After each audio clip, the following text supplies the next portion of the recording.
ยังไงท่านเอ๋ยเฉลยหน่อยให้ชัดเจนหนาจะเอาอะไรกันเล่าค่ะชัดเจนหน่อยนะท่านเจ้าเอ๋ยพระคุณเจ้าท่านก็ได้สารภาพด้วยความกล้าหาญว่าสมัยที่เป็นฆราวาสก็เป็นนักดื่มการเป็นนักดื่มต้องมีกรรมติดตัวเมื่อมาบวชเป็นสงฆ์แล้วก็ไม่ดื่มเลยดื่มไม่ได้อยู่แล้วแต่ว่าอยากให้กรรมมันลดน้อยถอยลงก่อนที่จะตายจากโลกนี้ไปตั้งแต่บวชมาแล้วใช่ไหมท่านรักกันแล้วทิ้งแล้วใช่ไหมหนอหรือยังว่าแอบไปดื่มกันเล่าพอกล้าเฉลยไหมหนอท่านเจ้าเอ๋ยก็ดื่มยาดองนิดนึงที่ ไม่ได้สิท่านเอ๋ยยาดองพระพุทธเจ้าอนุญาตไม่ได้สิท่านเอ๋ยนั่นแหละนะก็องเวียนไปนั่นแหละค่ะพระองค์ท่านหนาอย่าเอามาแก้ตัวไม่ได้คือไม่ได้ท่านปเจ้าระมาณเอ๋ย เท่าไหร่ดื่มไปกี่ครั้งกี่คาดื่มนานนะเดือน2 เดือนแต่ตอนนี้ไม่ได้ดื่มเป็นปีแล้วพักมากี่ปีแล้วเป็นปีได้กี่ปี2 ปีแต่3 บวชมานานกว่านั้นถ้าคุณท่านนั่นกินไปแล้วสินะท่านเอ๋ยค่อยฟังเจรจามีเหตุผลหนานั่นแหละเอ๋ยองค์สมเด็จท่านให้ดื่มให้ฉันได้เป็นแค่นี้ใช่ไหมท่านเอ๋ยแต่ไม่เคยอดีตก่อนนั้นกินเคยแต่นี่เคยมีอดีตใช่ไหมท่านแต่อดีตมากินใช่ไหมเอ๋ยกำเลยก็ยิ่งเพิ่มพูนกันเข้าใจแล้วตอนนี้หลวงพ่อยอมรับใช่ไหมว่าพอได้บวชมาแล้วก็ยังมีดื่มตามที่เขากำหนดว่า1 นิ้วใช่ไหมไม่ได้กินแบบนั้นนะฮะกินแบบกึ๊บไว้นิดหน่อยไปหาหมอฮะหมอเฉลี่ยแล้วทุกวันไหมทุกวันทุกวันแต่วันละอย่ามองหน้าข้านะท่านอย่ามองหน้าข้าเลยนะยังไม่ได้ว่าอะไรเลยท่านน่ะได้ตัดสินใจผิดเชื่อหมอใช่ไหมครับหมอแนะนำหรือว่าหมอแนะนำฮะไปเอายาที่หมอมายาดองหมออะไรท่านเอ๋ยเดี๋ยวสั่งลูกน้องเลยหักคอดีไหมนะให้พระสงฆ์องค์เจ้าท่านผิดครานี่แหละนะหมอนี้ไม่ดีเอ๋ยไม่ใช่หมอที่แบบเขาไปจบมาแบบเขาแลบฉีดยาหมอพวกหมอสมุนไพรหมอดองเหล้าใช่ไหมครับหมอดองเป็นพระเหมือนกันนะหมอเป็นพระเอาอีกแล้วสิท่านเอ๋ยเห็นไหมเล่าเอ๋ยท่านนะวงจรนี้นั่นแหละคราพากันตรงนรกนะท่านเอ๋ยเริ่มไปกี่ปีแล้วชัดเจนเลยปีได้ปีแค่ปีหนึ่งเหรอบวชมาเป็น10 ปีแล้วนะท่านเอ๋ยจะให้ข้าช่วยยังไงเลยกินไม่นานนะฮะกินแค่ปีนึงมั้งครับฉันแค่ปีเดียวเหรอไม่ถึงปีด้วยตอนฉันเนี่ยคือแค่ครั้งเดียวก็กรรมแล้วนะท่าน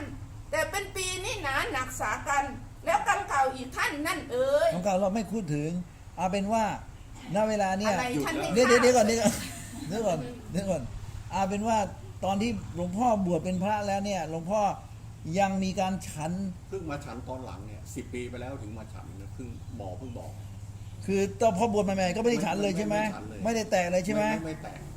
แล้วก็มาประมาณไปหาหมอบอกว่าเอาไอ้นี่ไปดื่มซะหน่อยนึงแค่นั้นแค่นี้หลังจากนั้นมาก็ดื่มมาเป็นปีต่อเนื่องมาเป็นปี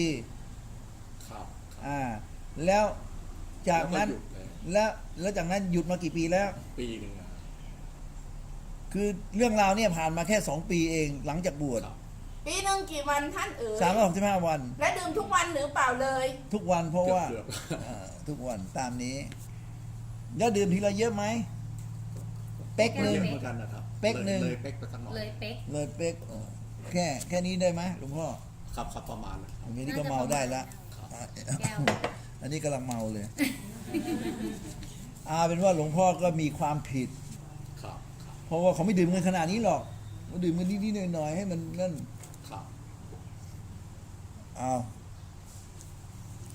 ท่านเทวดาหน้าข้าท่านเอ๋ยไม่มันตอนนี้ยังดื่มอีกหรือเปล่าไม่ดื่มปีแล้วไม่เอาเลยผิดก็ยอมรับผิดแต่นี้จะทำยังไงจะต้องถูกอะไรจะต้องทำตัวยังไงให้ลดน้อยถอยลงไม่ให้หมดไปเลยกรรมมันเป็นไปไม่ได้ก็ท่านเป็นพระอยู่แล้วใช่ไหมเล่า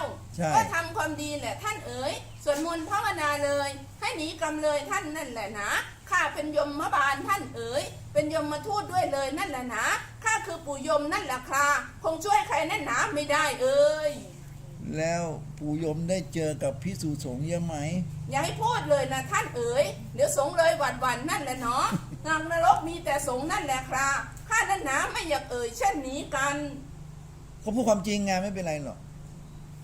มากมายล้นทะลักไหมละท่านเหล็กนั้นหนาเอ็นเอียงด้วยผ้าเหลืองผ้าปลิวริ้วร่อนนั่นแหละพอเหล็กนั้นหนอท่านว่าแข็งแกร่งไหมเล่าผ้าเหลืองนั้นพาดไปทำให้เหล็กแอนลงได้ท่านว่าหนักไหมหนอท่านว่ามากมายหรือเปล่าพอนี่แหละหนอคือหนักไหมเล่าเอ่ย หนักสาหัสสากันเลยฟังแล้วก็หนาว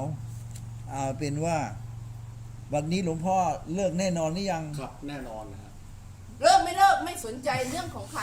ถ้ากำนั้นกำใครนั่นแหละนะข้าเตือนได้แค่นี้นั่นแหละครับมนุษย์นะหรือพระเอ่ยคิดเอา เพราะว่าพญา อย่ามองอ้อนวอนให้ข้าใจอ่อน ไม่ใช่เรื่องใจอ่อนนะท่านเอ๋ยความจริงคือความจริงเลยข้านี่เลยตรงฉินนั่นแหละนะไม่มีเอ็นมีเอียงเลยนะค่ะกำใครกำมันหนาท่านเอ๋ย ยังไม่ได้บอกให้ต้อง แต่สายตาท่านมันโบกจบ หลวงพ่อต้องรีบแล้วนะ ครับ คือต้องไม่หลับไม่นอนเลย ต้องบำเพ็ญอย่างเดียวเลย เหมือนองคุลิมานเนี่ย ครับ ท่านเลยจุดนี้ไปนรกกินยาวเลย ครับ หลวงพ่อต้องแบบว่าไม่ได้พรุ่งนี้ตายวันนี้ตายเดี๋ยวก็ตายแล้วต้องทำปฏิบัติอย่างยิ่งยวดแบบประเภทแบบว่าหนีตายให้ได้ด้วยการพ้นจากการเวียนว่ายตายเกิดเลย ครับ มีโอกาสด่านสุดท้ายแล้วเนี่ยแต่นี้เป็นต้นไปสุขภาพจะไม่มีอะไรเป็นอุปสรรคในการบำเพ็ญหรือยังท่านยมพบาล ผีตัวนั้นออกไปท่านเอ๋ยก็เบาเลยนั่นแหละนะแต่กรรมที่ทำไว้แหละค่ะเขานั่นนะต้องอดทนสู้แหละเอ๋ย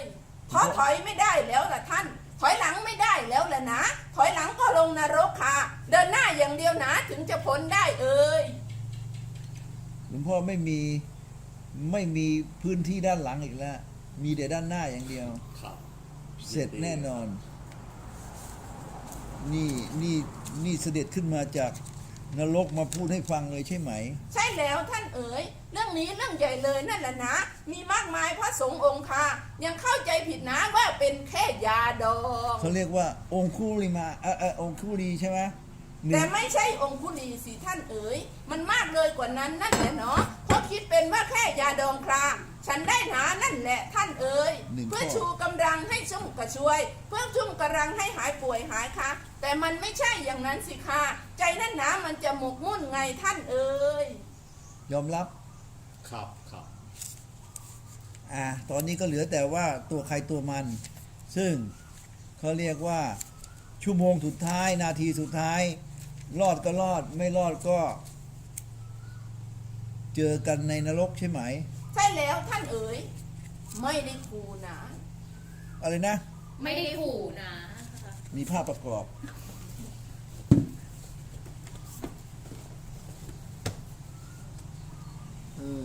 เราไปทำให้วงการเขาสั่นสะเทือนแล้วบอกว่า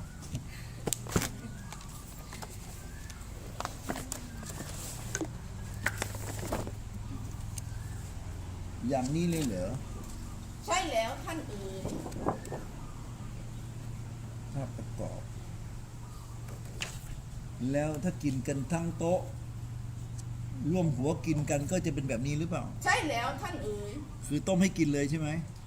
ไม่ต้องยุ่งยากเลย เดี๋ยวส่งถึงที่เลยนั่นแหละนะโหยหวนกันแหละครับไม่สนุกหนาเหมือนกินในโลกมนุษย์นะท่านเอ๋ย ตายแล้ว น้ำกดร้อนๆแหละท่านเอ๋ย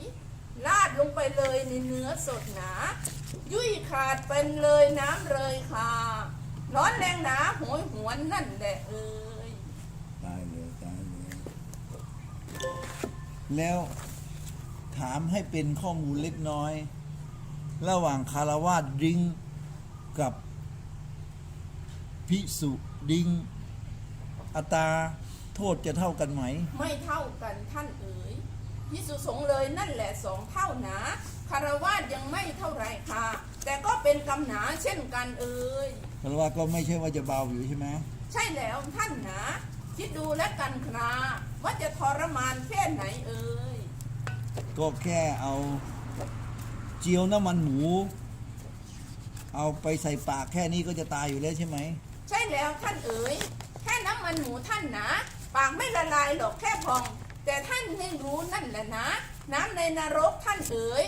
มันไม่ใช่แค่พองนะท่านนะมันละลายเป็นน้ำเลยแหละครากระดูกหนาก็ยุ่ยด้วยเช่นกัน มีคนกรอกให้กินเลยใช่ไหม อย่างที่ท่านเห็นนั่นแหละ โปรดดู อันนี้ ชั่วโมงสุดท้ายนาทีสุดท้ายแล้วนะเวลานี้ ไม่เร่งก็ ใครคิดได้ก็ดีทันแหละท่านเอ๋ยใครคิดไม่ได้เลยก็ตัวใครตัวมันแหละไม่ได้ว่าใครดีใครถูกนะท่าน แต่กฎแห่งกรรมเป็นเช่นนี้นั่นแหละ ไม่ใช่ปู่พญายมไปทำ ไม่ เขา มี ใช่ไหม ข้าไม่มีสิทธิ์หรอกท่านเอ๋ยข้าไม่มีสิทธิ์ตัดสินใครเลยกรรมของใครของมันอย่างเที่ยงแท้ใครทำอะไรไว้ก็ได้อันนั้นเอ๋ยไม่มีใครเลยลำเอียงหรอกท่านนะข้าไม่มีโกรธมีเกลียดใครทุกคราข้าทำหน้าที่หนาด้วยหน้าที่ของท่านเอ๋ย ทุกคนก็จะมีรหัสของเขาอยู่แล้วใช่ไหม ไม่ต้องบอกไม่ต้องกล่าวก็รู้ท่าน สิ่งนั้นมันเกิดขึ้นให้เห็นทันตาหนอว่าเขาทำกรรมอะไรไว้แหละพอ นั่นแหละหนอเห็นได้ชัดไม่มีบิดเบียน เอาพอแล้วเดี๋ยวจะนอนไม่หลับเอาเป็นว่า ท่านปู่พญายมราชก็มาเตือนหลวงพ่อ ครับ อย่างใกล้ชิด ครับ แล้วก็หลวงพ่อต้องไม่หลับไม่นอนแล้วงวดเนี้ย ครับ แลกกันเพื่อจะหนีให้ได้เลย ครับ สาธุอ่ะหลวงพ่อมีคำถามอะไรอีกหรือเปล่า ไอ้ที่ไอ้กุมารก็รับขันนะครับ กุมารกับรับขันนี่จะทำไงให้ปลดเปลื้องไปให้หมดเลยหลวงพ่อสักมาด้วย สักอะไรกันเล่าท่านเอ๋ย สมัยคารวะหรือเปล่า ครับเก้ายอดนะครับ เก้ายอด สาลิ หลวงพ่อก า สัก น้ำ เก้า มัน ยอด พายด้วยค่ะสาลิกาน้ำมันพาย มีสาลิกามี9 ยอด ครับ ใช่ไหมอันนี้ ไม่เป็นไรท่านเอ๋ยถ้าท่านเลยนั่นแหละนะ ตั้งใจบำเพ็ญเพียรค่ะ สิ่งพวกนี้นะก็อ่อนกำลังลง ให้ตั้งใจอย่าตรงมุ่งตรง นั่นแหละท่านเอ๋ยก็คงยืนยงได้นั่นแหละ เป็นว่าหลวงพ่อก็บวชอยู่แล้วไง ครับ หลวงพ่อก็เพียรภาวนาไป ครับ แต่มีอุปสรรคในช่วงต้นนิดหน่อย แต่เราปฏิบัติไปของพวกนี้มันจะหมดพลังมันก็จะหนีออกมาเองใช่ไหม ใช่แล้วท่านเอ๋ย นี่ก็ต ไอ้ อบ ส่วนกุมารเลย เอาเฟี้ยงลงคลองเลยนะ นั่นแหละท่านคราเอาบุญให้มันหนา20 วัน แค่นั้นท่าน เอาบุญให้มากมายก็ได้เอ่ยแต่บอกเลยเอาเฟี้ยงลงคลองเลยนะ อย่าเอาเก็บไว้ขวางหูขวางตา อย่าไปให้ใครเอาไปอีก เดี๋ยวมันก็ไปอาละวาดเขาอีก ครับ มีคลองมีน้ำมีอะไรเปล่าเพี้ยงลงไปเลย ครับ หักมันทิ้งไปเลย ครับครับ แล้วก็บอกว่าหลวงพ่อจะอธิษฐานให้มัน20 วัน ครับครับ แล้วมันจะได้ไปเกิดเลย ตามนี้ดีไหม ใช่แล้วท่านเอ๋ย ตามนี้20 วันแล้วตะกรุดนะครับหลวงพ่อ มีตะกรุดด้วยค่ะ มีเครื่องรางของขลังที่หลวงพ่อไปตะลอนหามา มีกี่อันกันเล่าท่านนะ เยอะเลยของ เยอะเลยค่ะ ก็พวกนักสะสมไง เอาอย่างนี้ท่านค่ะตะกรุดนะมีกี่อันกันเอ่ย เป็นร้อยในราวนั้นน่ะ ครึ่งเนี่ยครับ50แล้ว 50 ประมาณ ให้คนอื่นคงไม่ดีท่านเอ๋ยหล่อพระเลยได้ไหมบ้างเล่านะ เขามีหล่อผ้ากันหรือเปล่า ครับครับได้ หลวงพ่อเอาไปเลย ตะกรุดดิครูบาอาจารย์ดีๆ ก็ไม่ได้ใช่ไหมครับ เราจะรู้ได้ไงไหนดีไม่ดี ท่านจะลงนรกหรือไปสวรรค์ ไม่เป็นไรหรอก ถาม ค ตาม รู ตงใจ บาอาจาร เนะ ย์เนี่ยเขาไปอยู่ในพระพุทธรูปอะเขาก็ดีอยู่แล้ว ครับครั เขา บ ไม่มีปัญหาหรอก ถ้าเป็นของดีของไม่ดีมันก็กระโดดออกไปกองเอง เอาแค่แร่เหล็กอะไรต่างๆเนี่ยลงไปหล่อเป็นองค์พระแล้วจะไม่มีอะไรยิ่งใหญ่กว่าพระพุทธรูปอยู่แล้ว ครับครับ นะตามนี้ดีไหม ใช่แล้วท่านเอ๋ยเก็บไว้เลยก็กราบไหว้เองใช่ไหม หากไปหล่อเป็นองค์พระใช่ไหมท่าน ก็มีแต่ผู้คนมากราบดีกว่าไหมเล่าเอ๋ย เป็น บุญกุศลจะได้หนุนอีกทางไง อย่าห่วงไว้เป็นทางยึดแหละท่านเอ๋ยวางไปเลยใครอยากได้อะไรเอ่ยนั่นแหละเนาะทำให้เกิดประโยชน์ดีกว่าไหมเล่า ไปหล่อพระแล้วกันดูพิธีที่เขาหล่อพระ ครับ หลวงพ่อเอาไปเลยอธิษฐาน ครับ ครูบาอาจารย์ทุกองค์ที่มีความศักดิ์สิทธิ์เสด็จไปอยู่ในพระพุทธรูปด้วย วิญญาณร้ายไม่ดีให้ออกไปแล้วก็จะได้จบไปข้าพเจ้าเป็นอิสระแล้ว ครับ ตามนี้นะครับ ครับ หลวงพ่อหมุดเคส แล้วมีน้องสาวอยู่คนเดียวอะไม่ค่อยถูกกันเลย อย่ายุ่งกับเขาเลยก็ดีแล้วไงไม่ถูกเราเป็นพระแล้วไม่ต้องไปถูกกับใครหรอก บางทีมันมีปัจจัยที่ว่าเราต้องใช้บ้างแต่ว่าไม่ได้ใช้ส่วนตัวนะฮะ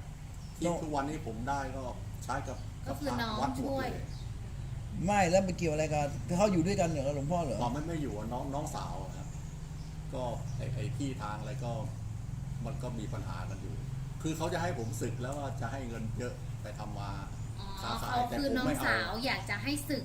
เพื่อที่จะไปทำมา หากิน หากิน ผมไม่ศึกเขาก็เลยไม่ให้ตังค์ ตอนนี้ก็คือ แม่ตังค์ก็ไม่เอามา ศึ เราเอา ก็ ผ้า ให้ตังค์ เหลืองเอาบุญกุศลดีกว่า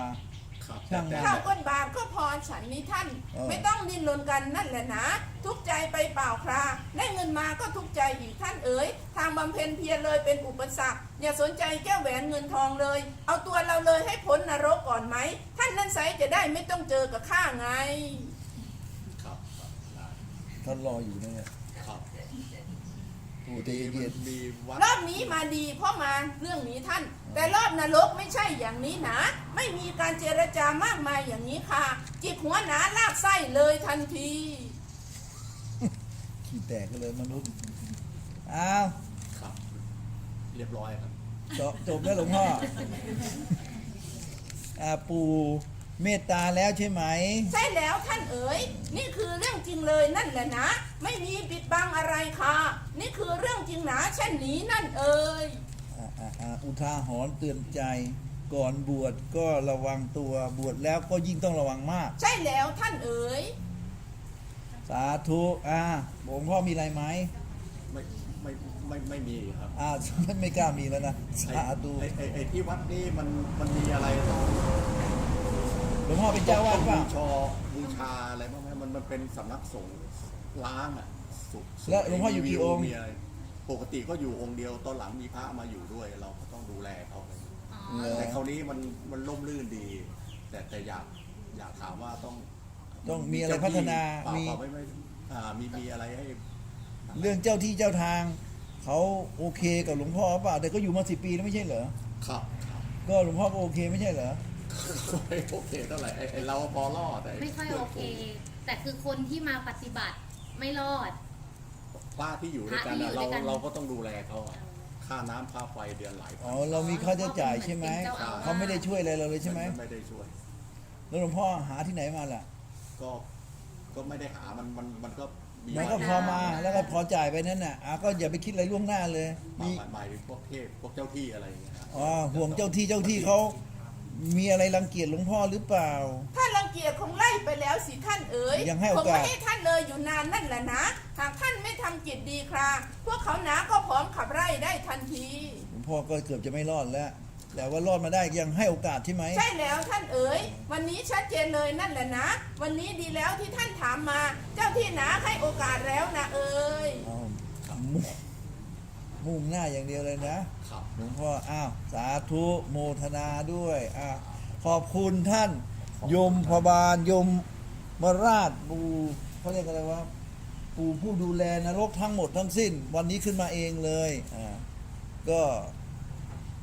ฝากไว้เป็น ขอบคุณมากครับ มาขอ ให้หลวงพ่อบรรลุธรรมหนีไปเลย อย่าไปเจอปู่เขานะ ครับขอบพระคุณครับ ปู่เขา หลวงพ่อคะแล้วกุมารต้องขอชื่อได้ไหมคะ ยังไม่ได้ชื่อ ไม่ต้องหักไปเลยนั่นแหละ แล้วก็หลวงพ่อก็อธิษฐานมัน20 วันไป ครับ บอกว่าไปเกิดเถอะแล้วหลวงพ่อตั้งใจบำเพ็ญเลยนะ ครับครับ อย่าเล่นไม่ได้นะ ครับ ตามนี้แหละมัน ขอบพระคุณมากครับ ก็คนต่อไปค่ะ รายต่อไป ชื่อนามสกุลเลย เคสนี้สั่นสะเทือนทั้งวงการมีมากเลยหรือ ท่านก็รู้แก่ใจใช่ไหมเล่า ว่ามากมายมหาศาลเท่าไหร่หนอ อย่าให้ข้าเอ่ยมากไปเลยพอ เดี๋ยวการเอานรกมาเปิดหนอให้เห็นกันนั่นเอ่ย เปิดจะได้ไม่ต้องรีบจะไม่ต้องไปนรกการจะได้กลัวกันไง